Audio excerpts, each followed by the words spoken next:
Hello everyone.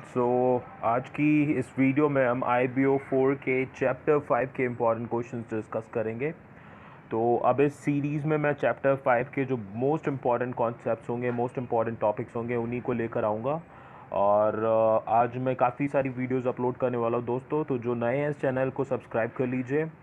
और video अच्छी लगे तो लाइक कीजिएगा। काफ़ी सारी चेंजेस करे हैं, आज मैंने बहुत सारे डायग्राम्स भी ऐड करे हैं आपके लिए, ताकि आपके आंसर्स प्रेजेंटेबल लगे और कम मेहनत के साथ आप ज़्यादा से ज़्यादा मार्क्स अचीव कर सको।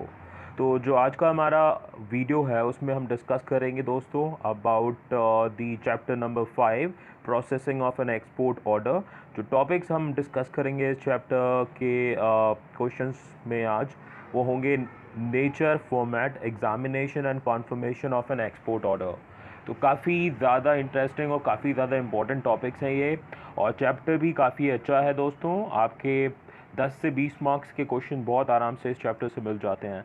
तो वीडियो आप से रिक्वेस्ट है एंड तक देखिएगा, ताकि आपको आज जो मैंने चेंजेस करे हैं वो समझ में आ जाएं और आप अच्छे मार्क्स स्कोर सके अपने एग्जामिनेशन में। तो दोस्तों, वीडियो शुरू करने से पहले जैसा मैं करता हूँ हमेशा, वैसा आज भी करूँगा। हमारा मिशन जो है वो आपको एक बार दोबारा रिमाइंड कराऊंगा दोस्तों। 70% हमें अचीव करना है इन आर अपकमिंग एग्ज़ाम्स, और उसके लिए मैं मेहनत कर रहा हूँ आपके साथ, और आप भी मेहनत कीजिए। It is very easy, will make it easy together. ठीक है, तो आई होप आप सब रेडी होंगे। तो स्टार्ट करते हैं हम आज की क्लास अपने सबसे पहले कॉन्सेप्ट के साथ में, जो कि होगा nature and format of N export order. ठीक है, तो क्वेश्चन आपका किसी भी तरीके से आ सकता है। टॉपिक की इन्फॉर्मेशन अगर आपके पास होती है तो लिखने में आंसर कोई भी दिक्कत नहीं होगी। तो क्वेश्चन जो कि नॉर्मली आपके पास आ सकता है, that can be describe the steps involved in the receipt, examination and confirmation of N export order. तो अब हम अपना आंसर देखेंगे हम कैसे लिख सकते हैं। तो सबसे पहले हम डिस्कस करते हैं अपने टॉपिक के बारे में, nature and format of N export order. थोड़ा सा पढ़ लेते हैं ताकि समझ में आ जाए। सो processing of N export order starts with the receipt of N export order. तो सबसे पहली बात, अगर हम कोई भी एक्सपोर्ट ऑर्डर प्रोसेस करना शुरू करते हैं तो उसको शुरू करने से पहले हमारा जो फर्स्ट स्टेप होता है वो होता है receiving of N export order. An export order may be either in the form of export sales contract, which is concluded and incorporated in the form of a document, or in the form of evidence or an instrument evidencing the conclusion of a contract. तो आपका export order जो होगा वो या तो आपका sales contract के form में हो सकता है, या फिर कोई भी ऐसे इंस्ट्रूमेंट का तौर पर हो सकता है जो कि क्या एज एन एविडेंस काम कर सके कॉन्ट्रैक्ट का। ठीक है, या तो सेल्स कॉन्ट्रैक्ट के रूप में हो सकता है, या कैसे भी आपका रिटर्न कॉन्ट्रैक्ट हो सकता है जो कि as an evidence you can use. Okay, simply stated, it means that there should be an agreement which is mostly reduced in a documentary form between the exporter and the importer before the exporter can start making arrangements for production or procurement of goods and their shipment. तो अगर simple शब्दों में हम बोले तो क्या होना चाहिए, आपका एक रिटन डॉक्यूमेंट होना चाहिए जो कि शो करे कि there is an agreement between the importer and exporter. तो सिर्फ एक ऐसा डॉक्यूमेंट्री प्रूफ चाहिए आपको जिसमें आपका ये कॉन्ट्रैक्ट मेंशन हो, जिसमें आपका जो भी टर्म्स और कंडीशन है वो मेंशन हो between the importer and the exporter. और जैसे ही आपका ये रिटन डॉक्यूमेंट मिल जाता है तो exporter can start the production of goods, और फिर उसके बाद वो शिपमेंट भी कर सकता है। तो दोस्तों बहुत ही सिंपल है, आपका कोई भी एक्सपोर्टर गुड्स को या अपने प्रोडक्शन को तुरंत नहीं स्टार्ट करेगा। He will start the production only after receiving a written document और a sales contract from the importer. तो जिसमें सारी टर्म्स एंड कंडीशन होंगी, उसके बाद ही आपका क्या करेगा, एक्सपोर्टर गुड्स प्रोड्यूस करेगा और उनको शिप कर देगा इम्पोर्टर के लिए। ओके, अब जो हमारा अगला पॉइंट है उसमें हम बात करेंगे कि कौन कौन से फॉर्म ले सकता है हमारा एक्सपोर्ट ऑर्डर। तो एक्सपोर्ट ऑर्डर बेसिकली 3 फॉर्म्स ले सकता है। सबसे पहले proforma invoice accepted and signed by the importer. Second is the purchase order accepted and signed by the exporter. And later of credit open by the importer in favour of the exporter. तो सबसे पहला है हमारा proforma इनवॉइस, जो कि accept और signed होगा इंपोर्टर के through. purchase order accepted and signed by the exporter, and the third one is the letter of credit opened by the importer in favor of the exporter. तो अब ये तीनों पॉइंट्स के बारे में मैं आपको वन बाय वन एक्सप्लेन कर देता हूँ. तो सबसे पहले आइए इस डायग्राम को देख लीजिए. तो ये डायग्राम आपको बेसिकली सब कुछ एक्सप्लेन कर देगा. तो एक तरफ आपका एक्सपोर्टर है, दूसरी तरफ आपका इंपोर्टर है. तो हमारा जो प्रोफॉर्मा इनवॉइस है ये किसके थ्रू बनाया जाएगा? एक्सपोर्टर इसको बनाएगा और भेजेगा किसको? इंपोर्टर को. तो इंपोर्टर क्या करेगा? After reading and accepting the terms of condition वो उसको क्या कर देगा? रिटर्न कर देगा एक्सपोर्टर को. तो आप देख सकते हैं diagram is mentioning each and everything clearly. आपका लेफ्ट साइड पे एक्सपोर्टर है, राइट साइड पे इंपोर्टर है, और प्रोफॉर्मा इनवॉइस जो है वो भेजा गया इंपोर्टर को. इंपोर्टर ने क्या करा? उसको पढ़ा, एक्सेप्ट करा और फिर रिटर्न कर दिया किसको? It is return to the exporter. ठीक है. तो इस तरीके से आपका प्रोफॉर्मा इनवॉइस का जो फॉर्म है वो काम कर. अब थोड़ा सा हम ना पढ़ लेते हैं क्या लिख सकते हैं. तो अब proforma invoice is prepared and send by the exporter to the importer after accepting the terms and condition given in it as given in a document and contract. If any, the importer returns a copy of this invoice to the exporter. Such a process helps in accepting the offer of the exporter by the importer and thus the conclusion of an export contract. ठीक है. तो simple सी बात है. एक point और है जो हम डिस्कस कर लेते हैं. In the case of a long term contract the exporter may be required to send proforma invoice for an intended shipment as well. तो प्रोफॉर्मा इनवॉइस जो है वो एक एक्सपोर्टर के थ्रू बनाया जाता है और भेजा किसको जाता है? इंपोर्टर को. इंपोर्टर आपकी सारी टर्म्स एंड कंडीशन उसकी पढ़ के क्या कर सकता है? उसको रिटर्न कर देता है, और कोई भी करेक्शन होगा तो वो मेंशन पहले करवा के उसमें चेंजेस होने के बाद वो उसको एक्सेप्ट कर सकता है. तो जो ये प्रोसेस है हमारी प्रोफॉर्मा इनवॉइस की, तो इट हेल्प्स दी एक्सपोर्टर. ये एक्सपोर्टर की हेल्प करती है जिसके थ्रू वो अपनी जो ऑफ़र है, अपनी रिक्वायरमेंट्स है वो बता सकता है और अपना एक्सपोर्ट कॉन्ट्रैक्ट क्या कर सकता है? क्रिएट कर सकता है अच्छी तरीके से. तो नाउ बात करेंगे अपने केस नंबर 2, पॉइंट नंबर 2 की, परचेज ऑर्डर की. तो आप देख सकते हैं लेफ़्ट साइड पे अगेन हमारा एक्सपोर्टर है, राइट साइड पे इंपोर्टर है. और इंपोर्टर अब क्या करेगा? एक परचेज ऑर्डर भेजेगा किसको? एक्सपोर्टर को. अब नाउ कंडीशन जैसा पहले केस में थी, वहाँ पर इंपोर्टर क्या करता था? सारी टर्म्स एंड कंडीशन रीड करके उसको एक्सेप्ट करके एक्सपोर्टर को भेजता था. नाउ यहाँ पर जस्ट उल्टा होगा. इंपोर्टर जो है परचेज ऑर्डर भेजेगा एक्सपोर्टर को. एक्सपोर्टर क्या करेगा? सारी टर्म्स एंड कंडीशन पढ़ेगा. अगर टर्म्स एंड कंडीशन सूटेबल होंगी उसको तो वो उसको एक्सेप्ट करके क्या करेगा? रिटर्न कर देगा परचेज ऑर्डर को, यानी उसको पॉजिटिवली एक्नॉलेज कर देगा इंपोर्टर को. तो आइए पढ़ते हैं इसको कैसे लिखेंगे हम. सो the export contract may require a purchase order to be sent by the importer to the exporter. If the purchase order is in accordance with the terms and condition of the contract, the exporter will duly accept it. बहुत ही simple है. तो दूसरा जो तरीका है हमारा वो ये है कि आपका जो इंपोर्टर है वो परचेज ऑर्डर क्या करेगा? एक्सपोर्टर को भेजेगा, और जो परचेज ऑर्डर होगा अगर वो सब ठीक ठाक है, टर्म्स एंड कंडीशन एक्सपोर्टर्स को सूटेबल लगेंगी तो एक्सपोर्टर क्या करेगा? उसको एक्सेप्ट करके रिटर्न कर देगा किसको? इंपोर्टर को. बात करेंगे अब सिचुएशन नंबर 3 की. Letter of credit opened by the importer in favour of the exporter. तो आप देख सकते हैं केस 3 में जो हमारा इंपोर्टर है क्या करता है? ओपन करता है एक लेटर ऑफ क्रेडिट. किसके फेवर में? एक्सपोर्टर के फेवर में. ठीक है. बहुत ही सिंपल है. क्या करेगा इंपोर्टर? एक लेटर ऑफ क्रेडिट ओपन करेगा, और जो लेटर ऑफ क्रेडिट होगा वो होगा किसके फेवर में? एक्सपोर्टर के फेवर में. तो लेफ़्ट साइड पे आप देख सकते हैं इंपोर्टर है और आपका एक लेटर ऑफ क्रेडिट ओपन किया जा रहा है और आपका नीचे एक्सपोर्टर आ गया. तो अब इसके लिए थोड़ा सा रीड कर लेते हैं.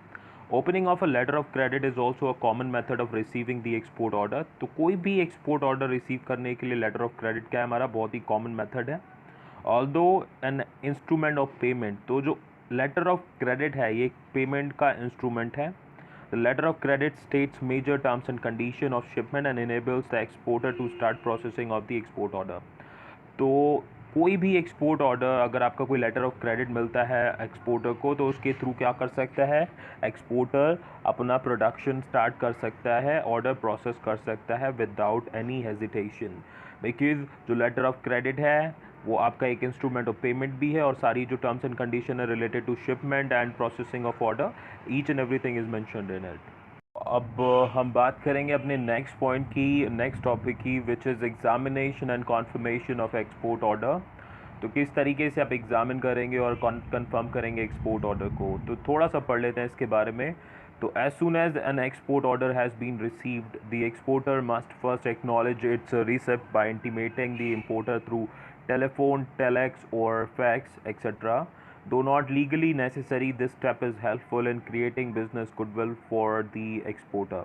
तो सबसे पहली चीज़ जो है, आपको एक्सपोर्ट ऑर्डर मिल गया तो आप क्या करोगे, जो एक्सपोर्टर होगा, जो भी हमारा एक्सपोर्टर होगा वो उसको क्या करेगा, एक्नॉलेज करेगा। एक्नॉलेज करने के लिए आप चाहें तो कोई भी फैसिलिटी यूज़ कर सकते हैं, लाइक टेलीफोन, टेलेक्स, फैक्स और इवन आजकल ईमेल भी आपका एक्सेप्टेबल है।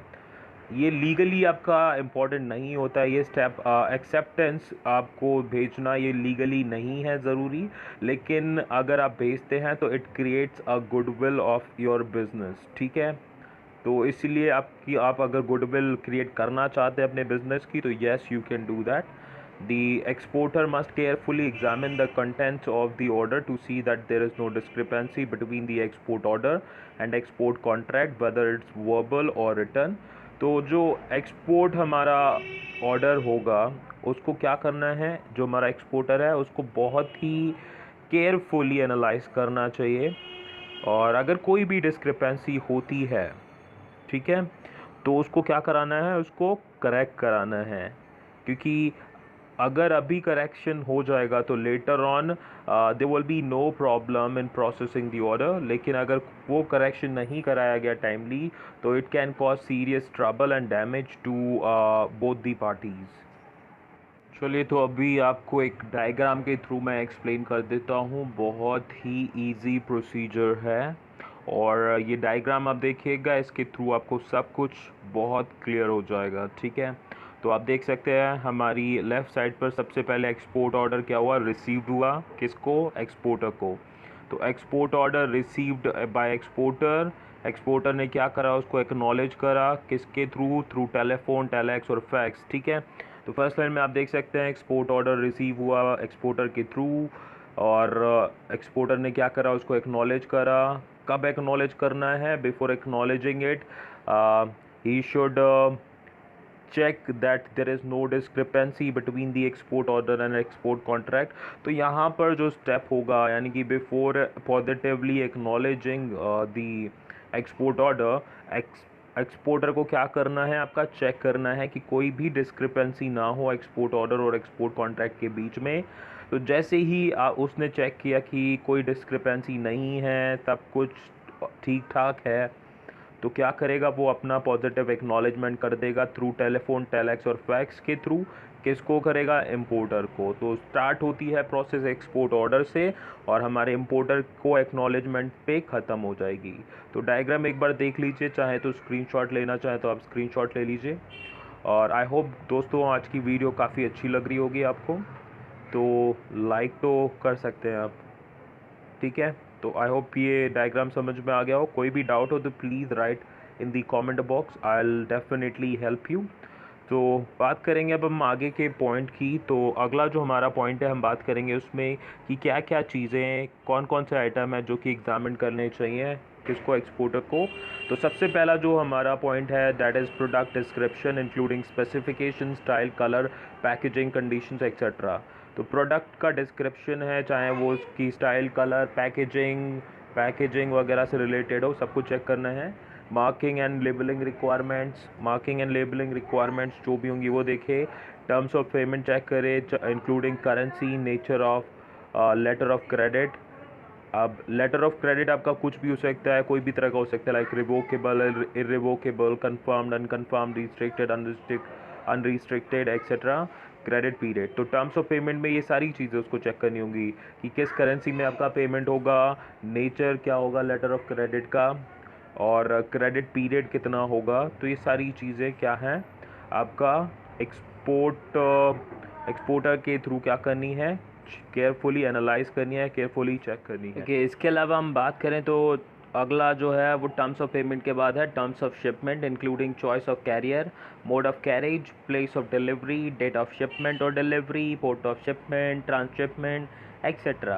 तो टर्म्स ऑफ पेमेंट के बाद आपका है टर्म्स ऑफ शिपमेंट की जितनी भी इंपॉर्टेंट आपकी डिटेल्स हैं वो चेक करनी चाहिए, चाहे वो कैरियर की चॉइस से रिलेटेड हो, आपका कैरेज के मोड पे हो, डिलीवरी की लोकेशन से हो, डेट ऑफ शिपमेंट हो, या फिर आपका पोर्ट ऑफ शिपमेंट हो। तो ये सारी चीज़ें क्या करनी पड़ेंगी, एक्सपोर्टर को चेक करनी पड़ेंगी एक्सपोर्ट ऑर्डर पॉजिटिवली एक्नॉलेज करते टाइम पे। पॉइंट नंबर 5 हमारा कहता है inspection requirement including type of inspection and inspecting agency. तो जो भी इंस्पेक्शन की रिक्वायरमेंट है वो भी आपका क्लियर एंड प्रॉपरली मेंशन होनी चाहिए। अब किस तरह के इंस्पेक्शन रिक्वायर्ड हैं, कौन सी इंस्पेक्टिंग एजेंसी के थ्रू आपका इंस्पेक्शन रिक्वायर्ड है, सारी चीज़ें चेक करनी है। Next is insurance requirement including risk being covered and insurable value. तो इंश्योरेंस की कितनी रिक्वायरमेंट है, कितनी इंश्योरेबल वैल्यू होनी चाहिए, इंश्योरेंस आपको कौन सा लेना है, इंस्टीट्यूट कार्गो इंश्योरेंस ABC, और इंस्टीट्यूट वॉर क्लॉज और इंस्टीट्यूट स्ट्राइक क्लॉज। तो इनमें से जो भी आपका है वो सबसे पहले एनालाइज किया जाएगा, वो डिस्कस किया जाएगा। कौन लेगा इंश्योरेंस, आपका एक्सपोर्टर, इंपोर्टर, ये चीज़ भी डिस्कस की जाएगी। नेक्स्ट अगर हम बात करें अगला पॉइंट, तो documents for realising payment including the nature and number of invoice, certificate of origin, certificate of inspection, certificate of value, bill of exchange, insurance policy, transport document and document of title etc। तो इन सारे document से related भी क्या होना चाहिए, export order में clarification ठीक से होना चाहिए, सारी चीज़ें प्रॉपरली मेंशन होनी चाहिए, चाहे वो आपका नेचर और नंबर ऑफ़ इनवॉइस से रिलेटेड हो, सर्टिफिकेट ऑफ ओरिजिन से हो, सर्टिफिकेट ऑफ इंस्पेक्शन से हो, बिल ऑफ एक्सचेंज हो, इंश्योरेंस पॉलिसी हो, ट्रांसपोर्ट डॉक्यूमेंट हो। And last thing is that the last date of negotiation of document with the bank. तो आपकी जो बैंक से नेगोशिएशन की क्या लास्ट डेट होगी डॉक्यूमेंट्स के, तो ये भी आपका क्लियर कट मेंशन होना चाहिए किस में, आपके एक्सपोर्ट ऑर्डर में। तो अब बात करेंगे, ये सारे डॉक्यूमेंट्स हमने वेरीफाई कर लिए और अगर गलती होती है तो if there is any discrepancy in the export order, the importer must be immediately informed for its amendment. तो अगर कोई भी तरह की डिस्क्रिपेंसी होती है या गलती होती है एक्सपोर्ट ऑर्डर में, तो क्या करना है, एक्सपोर्टर को इमीडिएटली इन्फॉर्म करना है इम्पोर्टर को, जिससे कि करेक्शन किया जा सके। And it is only after the amended order has been received and confirmed by the exporter that he becomes liable to fulfill his contractual obligations। तो जब तक आपका इम्पोर्टर उस डिस्क्रिपेंसी को करेक्ट करके आपको दोबारा से एक्सपोर्ट ऑर्डर या प्रोफोर्मा इनवॉइस या फिर लेटर ऑफ क्रेडिट नहीं भेजता, तब तक आप लाइबल नहीं होंगे उस कॉन्ट्रैक्ट को फुलफिल करने के लिए। तो it is commercially prudent to confirm the order by sending a documentary confirmation, and certain contract it may also be the legal requirement। तो अगर हम बात करें कि बिज़नेस में अगर आपको अच्छे से काम करना है, तो it is better to send the documentary conversation. जो भी आपकी कॉन्वर्सेशन चल रही है उसकी आप डॉक्यूमेंट्री कॉन्फर्मेशन भेजें।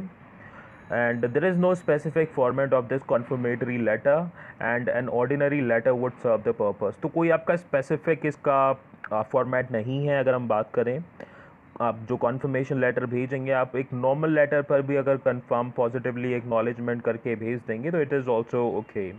बट ये आपके एंड से और होना चाहिए, साथ ही साथ जो भी आपकी ऑथराइज सिग्नेटरी है उसके साइन उस पर ज़रूर होने चाहिए। Although some exporters have printed the letter with suitable blank spaces। इसके अलावा बात करें तो जैसे जैसे एक्सपोर्ट के क्राइटेरियाज बढ़ रहे हैं, एक्सपोर्टर्स के नंबर बढ़ रहे हैं, तो कुछ एक्सपोर्टर्स ने अपने क्या कर रखे हैं, ऑलरेडी फॉर्मेट्स क्रिएट कर रखे हैं। तो आप चाहें तो उन फॉर्मेट्स को भी फॉलो कर सकते हैं, अदरवाइज़ नहीं तो नॉर्मल एक लेटर आपका काम कर सकता है। तो there is no specific need to follow that. Okay, तो आज की वीडियो में दोस्तों हम इतना ही डिस्कस करेंगे। अगली वीडियो में हम बात करेंगे और भी कुछ इंपॉर्टेंट पॉइंट्स के बारे में। तो आप थोड़ा सा टाइम दीजिएगा, बिकॉज़ वीडियोस अपलोड करने में और मैटर चूज़ करने में टाइम लगता है। मेरा यही पर्पस है कि आपको जो भी इंफॉर्मेशन देता हूँ, जो भी आपको टॉपिक से रिलेटेड वीडियो दूंगा, वो आपके लिए 100% वर्किंग हो। तो इस वीडियो में जितना भी हमने अभी तक डिस्कस करा, आई एम एक्सपेक्टिंग कि आप अच्छे से पढ़ेंगे और पढ़ के आप अपने मार्क्स अच्छे सिक्योर करेंगे। ठीक है, तो अभी के लिए थैंक यू सो मच। तो जिन्होंने अभी तक चैनल सब्सक्राइब नहीं किया, प्लीज़ सब्सक्राइब कीजिए, लाइक कीजिए, शेयर कीजिए दोस्तों के साथ। Thank you so much.